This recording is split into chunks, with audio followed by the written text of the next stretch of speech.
Carl and Brendan here from Games, Brains and Head-Banging Life, gbhblofficial.com for short. And it is, of course, track by track time. Hey, let's take a look at Pantera. Why not? And Far Beyond Driven, which, if you know, and you've been watching for a few years, whenever they've come up, is, of course, Brendan's favorite. No, it's not. No, it's not.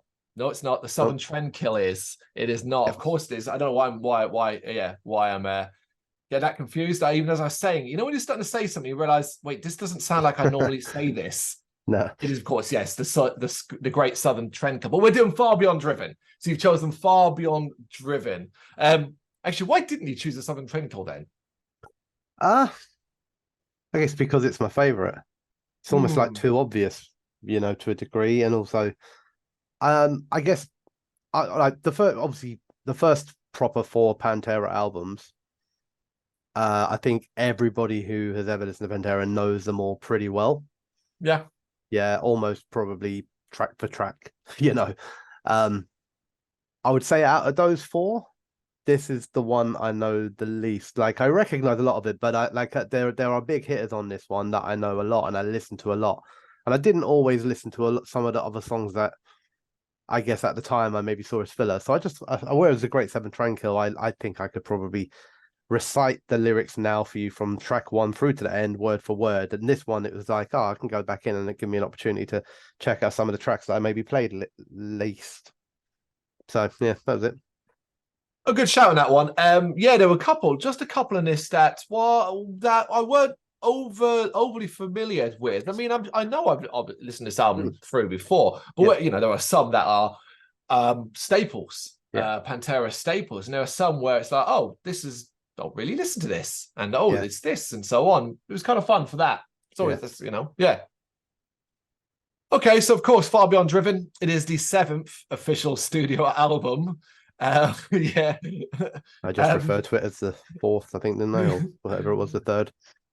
Yeah, I think it'd be the 3rd, wouldn't it? Yeah, but yeah, so officially it's the 7th studio album by Pantera, released March 22nd, 1994 by Elektra Records and East West Records. It is Pantera's fastest selling album, and an incredible feat, it peaked at #1 on the Billboard 200.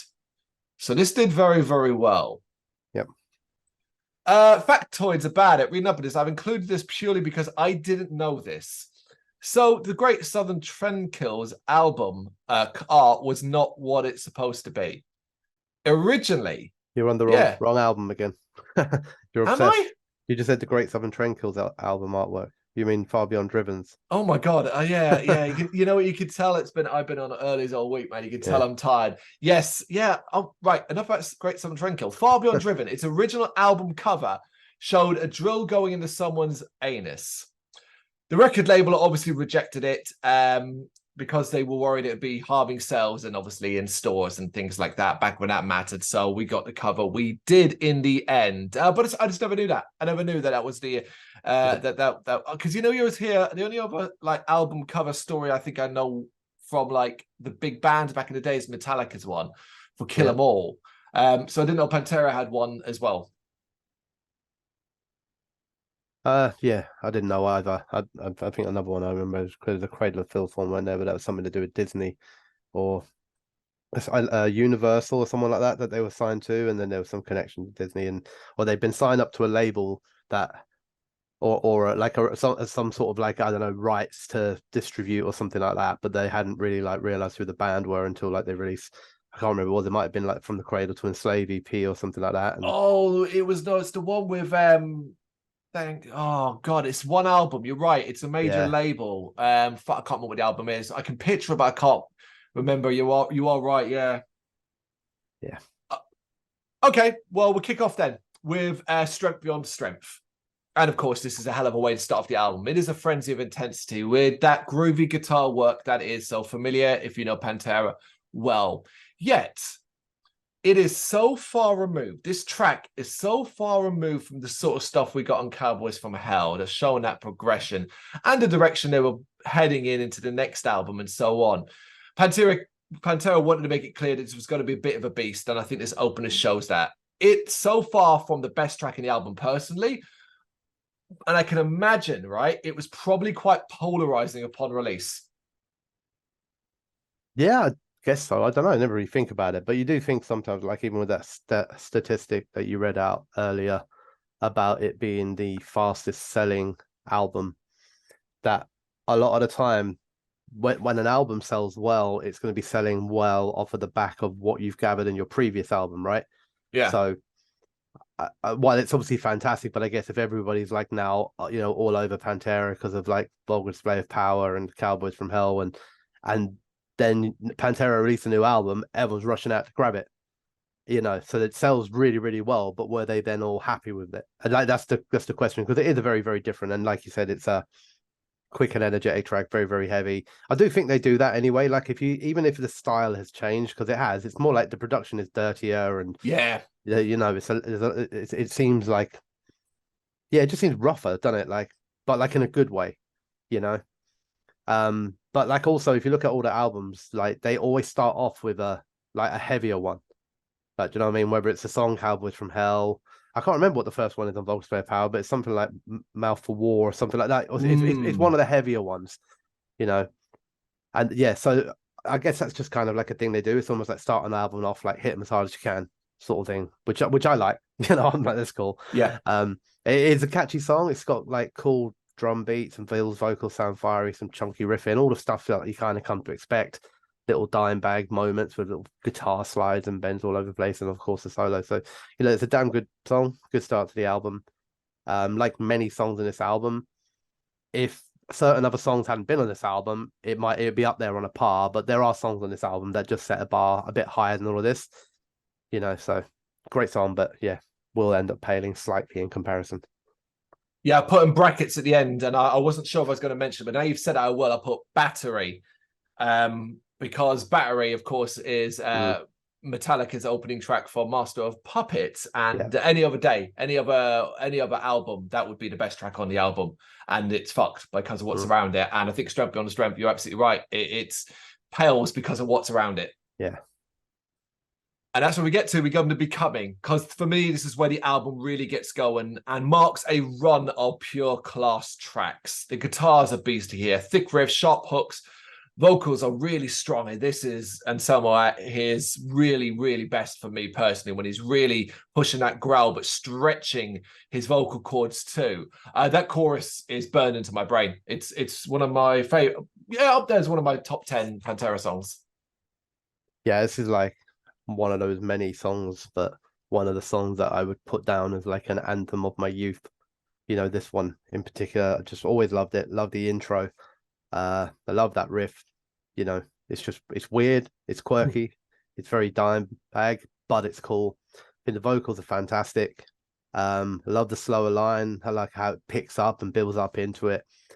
Everything on this album anyway, but I think because of the production that they use on it, it makes things like the bass, the drums, and all that hit a bit harder. Anyway, so like you're constantly sort of noticing. Like this isn't like the drums and bass are a foundation level when there's a singer and a guitar or so. But Yeah. Everything seems quite like on an even sort of playing field, doesn't it? And that works like really, really well. The chorus, perfect, example of an effective chorus. It's so short, so simple, super fucking catchy, super fucking effective. And yeah, like it's great. It's got everything like you expect, man. Great solo, everything like that. But yeah, I loved this song growing up, and I think like this song and more on this album, the testament to them really is that I didn't really feel, even this song to me should be categorized as overplayed. Like that's where it should sit.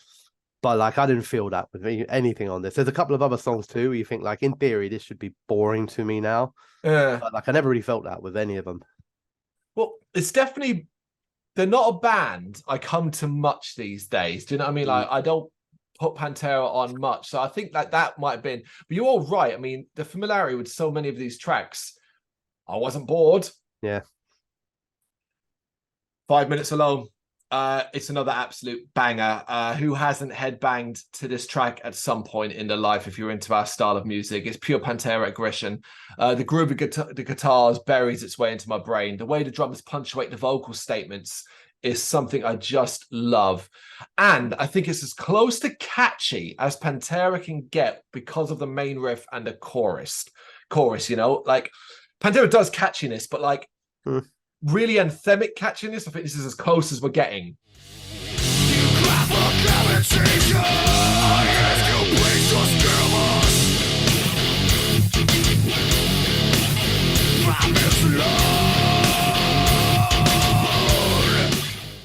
Yeah, it's probably one of their most famous songs. It's weird to say that, isn't it? Because if you like Pantera, all the songs are famous because they weren't like there were 35 albums worth of it. You know what I mean? So everyone knows every song that Pantera released, pretty much. Yeah. To me, like this song, just like it's the dictionary description of like that kind of groove and that beat that Pantera kind of offered. You know, catchiness, I think, is a good word for it as well. The drums are special, the riffs are cool, Phil sounds really, really great. I think the lyrics are very, very good, something that Pantera don't always wow me with. But you know, when they go for it, I think they do it, and I think this has got great lyrics. Another super effective chorus, cool solo that I've always liked a lot.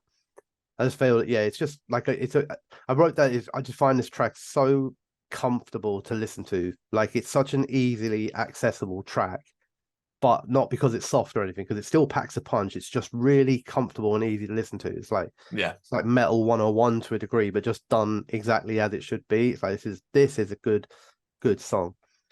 You know, so yeah, I love it. I think solo's always been one of my favorite solos. And it's just got the moments in it, you know, like even the end of it, just slight end, 30 seconds out before the end of it, it sort of changes that. I ask you, please just give us to a slightly more anthemic kind of melodic sort of line. It's just like, you know, you started off with that really, really cool drum, and then even with the like 5 seconds left to go, you just offer another little bit of difference. So yeah, for me, this is like one of the best songs they've ever written. You know, even if it's not my favorite song overall, it's one of the best songs they've ever written. Well said. Okay, I'm broken. This is still one of my personal favorites, simply because of that riff. I automatically, as soon as it kicked in, I was like, oh yeah, this is it. I'm moving already. It's groovy, but it's also really mean. What I love about this track is the laying of the vocals, the way Phil spits those words out in this, and how it's done in between the riff, alongside it, punctuated by the drums, all of this. And weirdly, like whenever I hear this song, I think of the video. It's the first time I ever saw this, heard the song was with its video. Yeah. So I'm a huge fan. I'm still one of my favorite Pantera tracks. Yeah, I agree. It's 3 in a row now, which is why we were saying at the beginning that Strength Beyond Strength struggled a little bit, because by the time you've hit this, I'm not even thinking about Strength Beyond Strength, to be honest with you. I'm thinking about, let's start these 3 again. But like this is just, like in terms of riffs and rhythms and beats and stuff like that, this song is a king. I also pointed out that the sort of overlaying of vocals in the verse is just amazing. You know, it's got all the other bits again. Like it's got a great solo, you know, really, really well written. But it's probably, for me, like, even though I love the vocals in it, it's probably all about that kind of riff, really. You know, just leads it back into the chorus. Then there's a solo, and the solo's good, but when it transitions back into the chorus and the drums come back, like it's just, it's a banging track. It's really like 3 10 out of 10s like in a row, like, you know what I mean? Yeah, for sure. And I think it's always a great sign of like a good riff or solo or whatever, that you could probably sing it, hum it, and people would instantly recognize it. Yeah.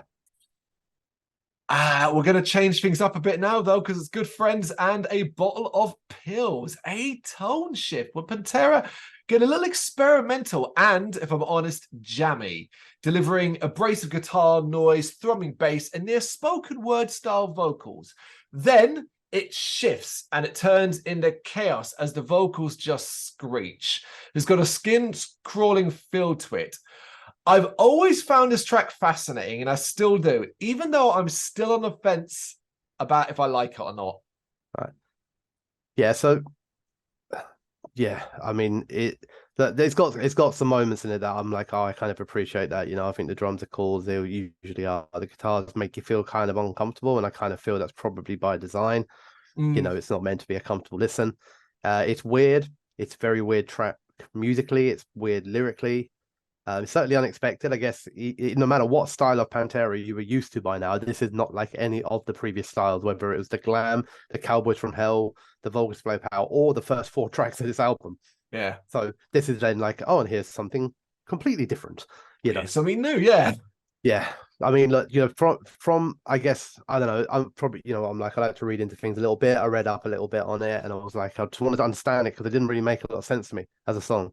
Don't really understand like its positioning or what it was meant to be telling me because the lyrics are not clear. Mm-hmm. And I guess if you look at it more from a Pantera kind of historian perspective, I guess maybe it's a good example of where the band were at that time. Phil was fucked, chaos surrounded them. And reading about like what Pantera themselves said about it, like they didn't really reference any of that stuff. So I don't know if any of that's even true. They more reference Right. it as in like they just sort of jammed it, and then Phil sort of separately put lyrics to it. So like Phil was probably in a strange place, and the band were in their place.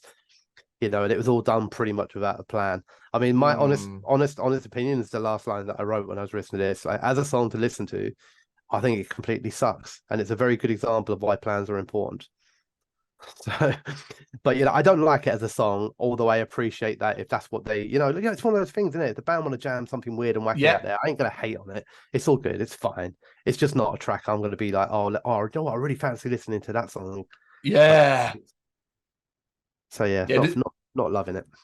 There's no, as you say, particularly if you're choosing tracks from this album, skipping along, you're not going to skip and stop with this. Aside Yeah. from maybe a couple of years down the line, get curious again and be like, okay, how I can't You're really kind of like remember it. when re-listening to this album, that's exactly what it is. It was like, how's this one go? Listen to it and then thinking like, I didn't re-listen to this. I don't really remember it from the first time round, although I would have listened to it because I wouldn't have on a CD skipped a track. Like, do you know what I mean?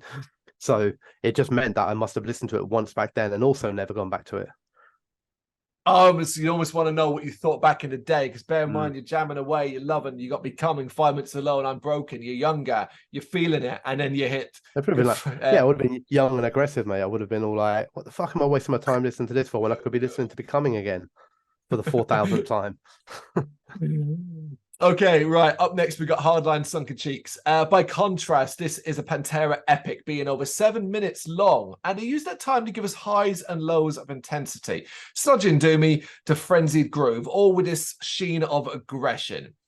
It is an imaginative listen.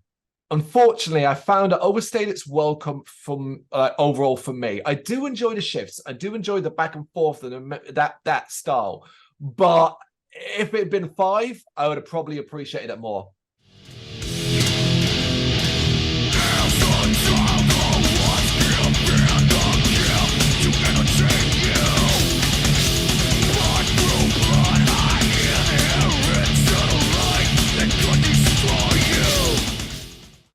Yeah, I liked it again, but more because of like I don't know, the research, I guess, sort of thing or whatever. But I think it's another cool song. It's got that groove again. It was also kind of welcoming it, I guess, a little bit after track 5. So it was like nice to get back into things again. It's got a nice flow. It's got a nice energy to it.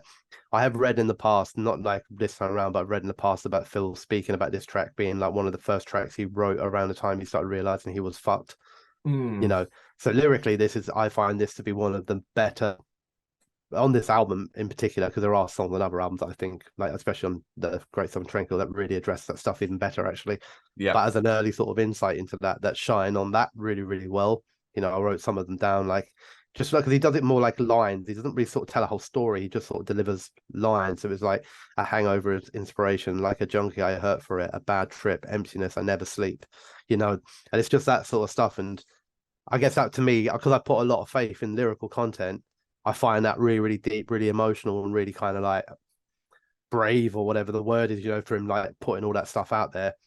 I also think the solo on this is by far and away the slowest, most melodic solo across the whole of this album. Yeah.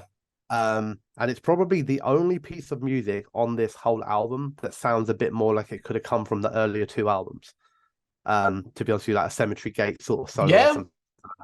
But I also felt that solo then was really, really well written because it come on a song that's such a deep and emotionful song, that where Phil's sort of laying emotion sort of out there for everybody to see, and then that's the solo that Dimebag comes up for it, and I think that's really, really cool as well. So look, I don't think it's the best song on the album. I appreciate it a lot for what it's trying to share. I think it's a very, very strong and emotional song. So yeah. I'd almost like to know what came first with this track then, consider what you said there. Did the solo, was it born from seeing hearing the lyrics, or what did the solo start life and then Phil wrote lyrics based off how it made him feel or whatever? Okay, Slaughtered. I found some of the drum in this track sounded almost industrialized. And overall, I think this is a mix of traditional Pantera intensity, but with some different, intriguing, heavy sounds. In fact, I found everything about this track just felt different. And notably, the guitars take a more backseat role to the drums in this track. This is a drum track, man. Yeah, it's quite a short, like, little blast track as well, really, isn't it? It's one of the heavier sort of ones, you know, just straight up, like, without too much fucking about, really. I think, you know, it's got great drums, great riffs, there's a lot of power, a lot of aggression in the track. You know, for me, it lacks a little bit of that memorable sort of hook where I'm just like, yeah, that's that Pantera kind of whatever it might be, you know, that Pantera thing. That I'm like, you know, when I hear it, I go Pantera, you know. So but like I think it's pretty decent. You know, it's a nice sort of let loose 2 sort of track. It'd probably get a bit more love again if it wasn't on an album where songs just hit higher bars, you know, but it's still decent. Yes, and we go with the next track. I want to go back to what we said at the very start about, you know, the tracks you're not that familiar with. Did I ever really listen to them, or I didn't leave that an impression? This happened with the next track for me, 25 years. I remember looking at the track list and going, I have no memory of this at all. Oh my, it's one of the good ones. The slow groove at the start is absolutely wonderful. I was in love, and I loved how it builds and builds to an eruption of head-banging inducing noise. The vocals only make an appearance as we reach the 1 minute and 30-second mark. So there's a minute and a half of nothing, no vocals. And even then, they're spat out and the guitars absolutely dominate. I was like, holy shit, why aren't people talking about this track more on this album? Because this is fucking excellent. Yeah, I mean, we were in agreement in all aspects, actually. To be honest, I don't have massive memories of this one either, but it is an absolutely phenomenal one. And this is one of the ones that are on par with that high bar. You know, this isn't like, oh, we got missed because the other ones were too high. I think this is on that level as well. So, you know, so much groove in the intro, the drums and bass really shining through. I think the bark verse that comes in after that intro, and I also pointed out that I love the fact that the intro is extended and slightly different and layered and builds up, and like they take their time with it a little bit, you know. I think the whole structure of the song sticks out. I think it just flows really, really well with loads of different ideas and transitions and little movements, and you know, it's exciting to listen to, pulls you in different directions. Vocals are great again, riffs constantly changing time. It's just, yeah, it's another absolute banger that somehow fell off the radar a little bit, you know.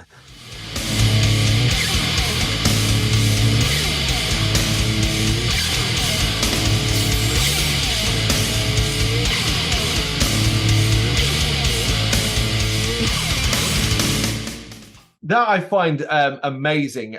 Maybe it's down to our progression and taste, in the sense that we identify more better with music these days than we perhaps were when we were younger, and so on. But like, it is such a pleasure to be listening to an album that is donkey's years old, and I know well pretty much most of it, and then be like, because normally the ones we forget about aren't good tracks. They're just forgettable. So it's like, oh shit, this is really good. 25 years is really good. Yep. Shedding Skin. Yeah, man, this album has so many great tracks in it, and this skulks about at first. Then we get some weird melody, and it is weird. Before the heavy groove kicks in. It's still very experimental, but it just happens to have some great riffs. And that's enough to overpower the sort of experimental stuff that I'm not enjoying overall. And the frantic latter part is really, really good. Again, I'm a fan of this track. Well, weirdly, despite all my waxing lyrical about everything so far, this has always been, and I would say still is, my favorite song on this album. I always loved it. I love the dirtier, darker, deeper, sort of more sinister-y, bassy start to the song. You know, the guitars are, but you know, often, especially when it comes to solos and stuff, like Dime hits like the highest possible notes he can. You know, but this has got melody in it, but it's like dark and deep, ringing chords. I think it still sounds amazing. I love the intro riff. I love the way it drops down into that deep sort of spoken vocal. and you get that eerie melody sort of sitting over the back of it. But it's that when it kicks back in with that first line, it does it in the second verse too, but it comes in the first line and goes, "I was betrayed." Yeah. And it all kicks in. It's just like, that's, hairs standing up in your arms sorts of moment. And it was even again over the last day or two when I re-listened to it to make sure, like, I don't know, I know the song inside out. I guess it's an excuse to re-listen to it. Yeah. Almost. I think it's brilliant. For me, the song is faultless. I think the vocals have got variety, which I like a lot. It's not just Phil doing the Phil aggression, that sort of stuff. We're going up, we're going down, we're in deeper tones, we get a bit of spoken. There's a lot of stuff going on. Drums are great again, but like, you could just say that across the albums, really, can't you? Just say it at the beginning and never have to say it again. Yeah. Plenty of bass, and I think the bass is nice and prominent as well, especially in like those deeper riffs in this song. Loads and loads of melodies, but also not only do you get like a cool solo, but you get multiple cool solos. So yeah, for me, it's an example of all the things I love about Pantera wrapped up into a song.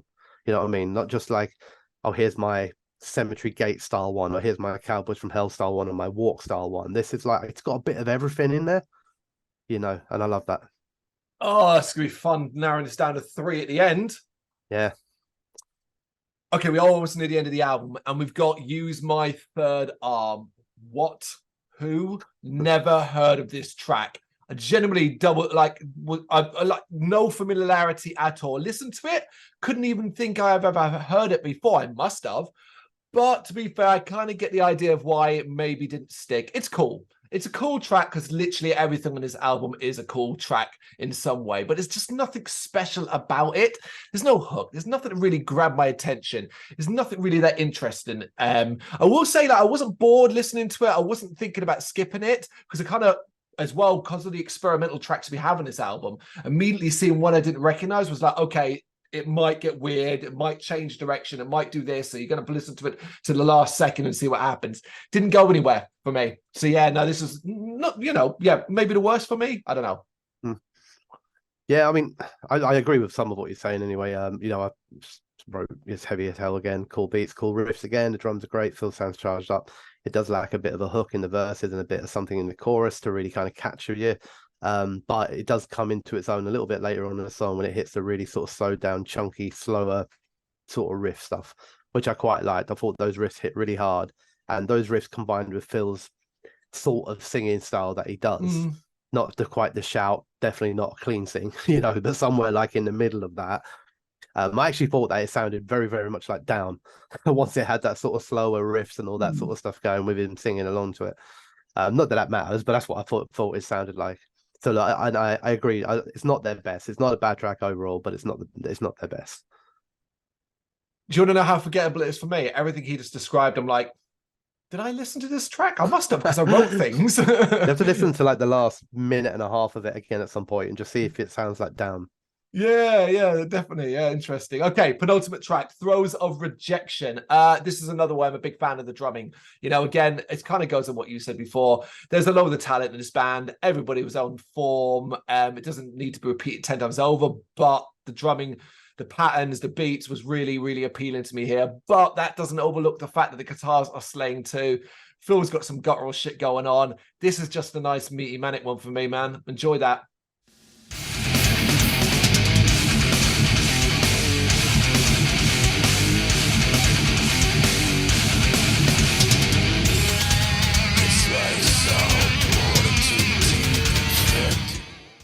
Yeah, so I guess with this one as well, there's a lot to like in it again. All the stuff that you said, I agree with. Lots to, enjoy. Great riffs, great drums, hard, powerful vocals, and the solo's mental. Slight, like that mad screeching fucking note tones that Dimebag hits on it. It's almost uncomfortable sometimes, like sort of nails on a chalkboard, sort of like pitches, got a really cool big sort of swooping riffs in the ending of the track too that sounds great. I think it's a top quality song. I did write, again, it doesn't really need to be said, but most bands would be proud of achieving something like this, but on an album with some of these other tracks it feels more like filler than it should. There's a reason why those four, the Cowboys, Great Southern, this, Vulgar, are kind of put as a block and considered to be all iconic in their own way. And even tracks like this, as you say, that are quality, good tracks, but just look what they're surrounded by. Yep. And that is actually the end of the original music, folks, because the final track is a cover. It is Planet Caravan, Black Sabbath's Planet Caravan. An interesting track to end on. Normally, I would be against that, having a final track be a cover, but you can say this is controversial if you want. I don't think it is. This is the best Sabbath cover, not only the best Sabbath cover I've ever heard, it is the best cover of Planet Caravan I've ever heard. It is brilliant. And dare I say, on par with the original. There you go. I'm going to go one step further and say an absolutely stunning cover. But I did say on par with, if not better than the original. But I mean, you can argue that either way, to be honest with you, and I wouldn't be upset with either one. So I think like the thing about it is it's pretty true to the original, and I think that's what gives it that bit of magic. They don't try and rip it to shreds and turn it into like a beefed up sort of groove metal track. Yep. It's just slightly more modern sounding, and Phil sings on it, which gives it that other slight difference. It suits him. It suits him really well, to be honest with you. I think it's a phenomenal cover. The truth of it is, though, and this is being brutally honest, I love Black Sabbath, I love Pantera. If somebody said, Brennan, you got to listen to Planet Caravan today, this is the version I listen to. I would actually 100% agree with that. This would be like, okay, what they said it to me, response is, what, any version? Yeah, sweet. Yeah, you know, yeah, I agree. Yeah, but yeah, so look, I agree with you as well. Like, you know, ideally, you know, that big kind of thing, my memorable moment from the album, like I like the album closer to usually be an original track. But, you know, if you're going to do a cover, do a fucking damn good job of it, and you might just get away with it. So yeah, that's what they did. For sure. And that is, that's Far Beyond Driven, the 7th studio album by Pantera. Right. Narrow this down to 3 tracks, your recommendations, the 3 best or the 3, the 3 best. Yeah, so, I mean, yeah, my 3 favorites, I guess. So I went for 5 Minutes Alone, Becoming, and Shedding Skin. And I feel sorry for I'm Broken, because it's so easy. I've been in there too, and it's a good 25 years. In fact, let's just keep putting them all in there. Well, thankfully, if you want to take both our suggestions, we only double up on one, and I have we double up on 5 Minutes Alone. Absolutely. But I threw in I'm Broken and 25 years. So there you go. The whole smorgasbord. Covered it all. There you go. Yes, it's Far Beyond Driven. Pantera. What do you reckon? Where do you sit with this album? Let us know in the comments. Thank you very much for watching. If you'd like to see more content like this, please consider hitting the subscribe button. It is gratefully appreciated. You can find us over at gbhbl.com, our full website, where reviews, news, and so much more goes up daily. We're also on all social media platforms: Facebook, Instagram, Twitter, Threads, at GBHBL. Just search for GBHBL and you will find us out there. We also have merchandise on sale. You can access the shop via the website.